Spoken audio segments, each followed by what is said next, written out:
Assalamualaikum warahmatullahi wabarakatuh. Nama saya Muhammad Hafiz Muktiwibowo dari Prodi Manajemen semester 2 S1. Tujuan saya membuat video ini adalah untuk memenuhi syarat tugas mata kuliah Ekonomi Mikro yang dibimbing oleh Bapak Muhammad Musfik Salami, Sarjana Sosial Magister Manajemen. Nah, dalam video kali ini saya akan membahas tentang permintaan, penawaran, dan juga keseimbangan pasar. Yang pertama kali saya akan bahas adalah permintaan. Permintaan adalah sejumlah barang dan jasa yang digunakan untuk dibeli untuk memenuhi kebutuhan pada berbagai tingkat harga dan waktu tertentu di pasar.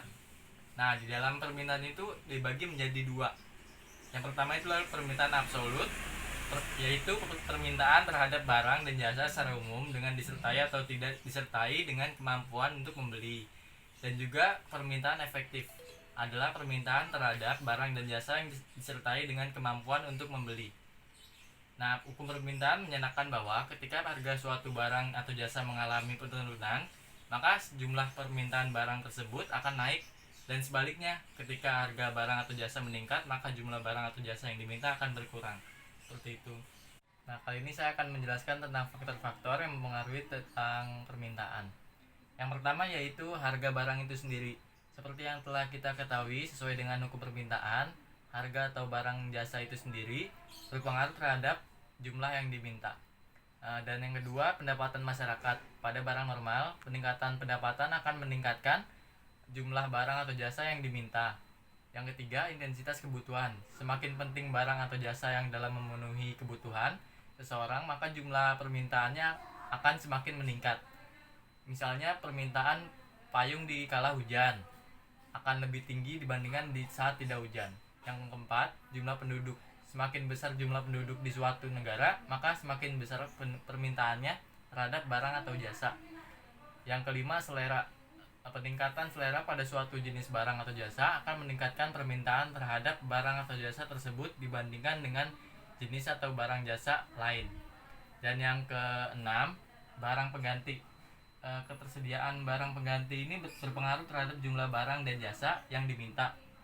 Ketika harga teh meningkat, masyarakat akan menganggap kopi adalah barang substitusi dari teh.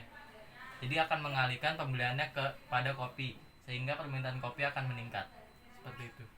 Yang selanjutnya adalah penawaran. Pengertian penawaran adalah sejumlah barang dan jasa yang tersedia di pasar untuk dijual pada berbagai tingkat harga dan jangka waktu tertentu. Untuk hukum penawaran ini berbanding terbalik dengan hukum permintaan. Jadi peningkatan harga barang atau jasa akan menyebabkan penawaran terhadap barang atau jasa tersebut meningkat, dan sebaliknya dengan asumsi faktor lain dianggap tetap. Selanjutnya adalah faktor-faktor yang mempengaruhi penawaran. Yang pertama itulah biaya produksi. Bila biaya produksi tinggi, maka produsen akan mengurangi jumlah produksi barang dan akibatnya penawaran akan berkurang. Sebaliknya, jika biaya produksi murah, maka akan semakin banyak barang hasil produksi dan penawaran akan bertambah. Yang kedua itulah teknologi.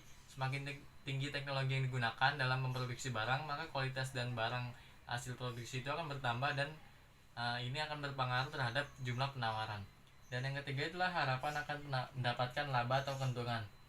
Dengan harapan memperoleh keuntungan atau laba yang banyak, maka produsen berlomba-lomba untuk meningkatkan produksi serta memperluas dan mengembangkan usahanya guna memperoleh keuntungan yang besar. Nah, faktor-faktor itu seperti faktor non-ekonomi, seperti bencana alam, larangan impor, dan juga kebijakan pemerintah. Dan yang terakhir saya akan membahas tentang keseimbangan pasar atau market equilibrium. Keseimbangan pasar ini adalah merupakan kondisi di mana jumlah barang yang diminta sama dengan jumlah barang yang ditawarkan pada tingkat harga tertentu. Keseimbangan pasar juga dapat dipahami sebagai suatu kondisi di mana harga produk yang ditawarkan sama dengan harga produk yang diminta oleh konsumen.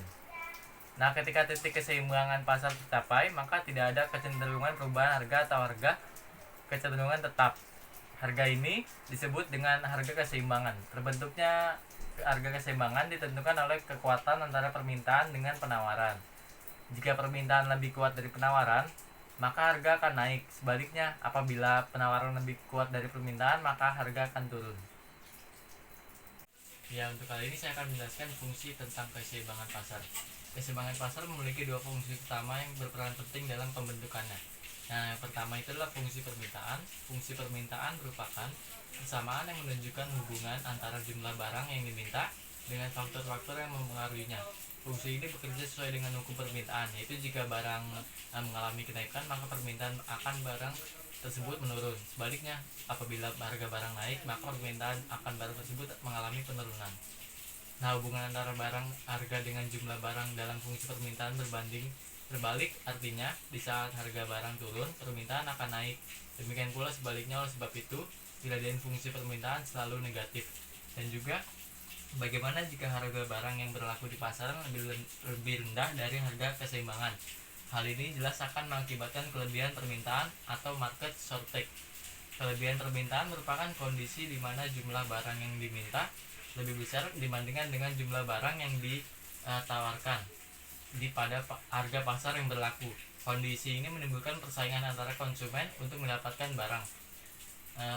Karena barang yang tersedia terbatas, konsekuensi lebih lanjut, harga akan terdongkrak naik, sehingga jumlah permintaan dan penawaran akan terdorong ke arah keseimbangan.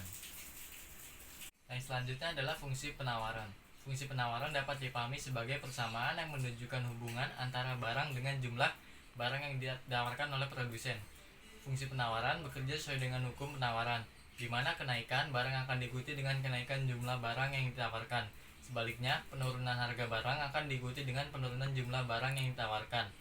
Tentunya, penerapan hukum penawaran ini akan menggunakan asumsi ceteris paribus, yaitu faktor-faktor lain yang mempengaruhi dianggap tetap. Berkenaan dengan hal itu, antara harga dengan jumlah yang ditawarkan selalu menghasilkan hubungan yang positif. Nah, semakin tinggi harga barang yang melebihi harga keseimbangan akan berdampak pada pergeseran keseimbangan pasar, di mana terjadi kelebihan penawaran atau disebut market plus. Kelebihan penawaran ini adalah kondisi di mana yang memperlihatkan jumlah barang yang ditawarkan melebihi jumlah barang yang diminta pada harga pasar tertentu. Akibatnya, produsen atau penjual akan berlomba-lomba untuk menawarkan barangnya karena stok berlimpah. Di sisi lain, jumlah konsumen yang menginginkan barang tersebut sedikit. Konsekuensinya, harga akan turun sehingga mendorong jumlah permintaan dan penawaran ke arah titik yang keseimbangan. Ya, sekian video presentasi dari saya.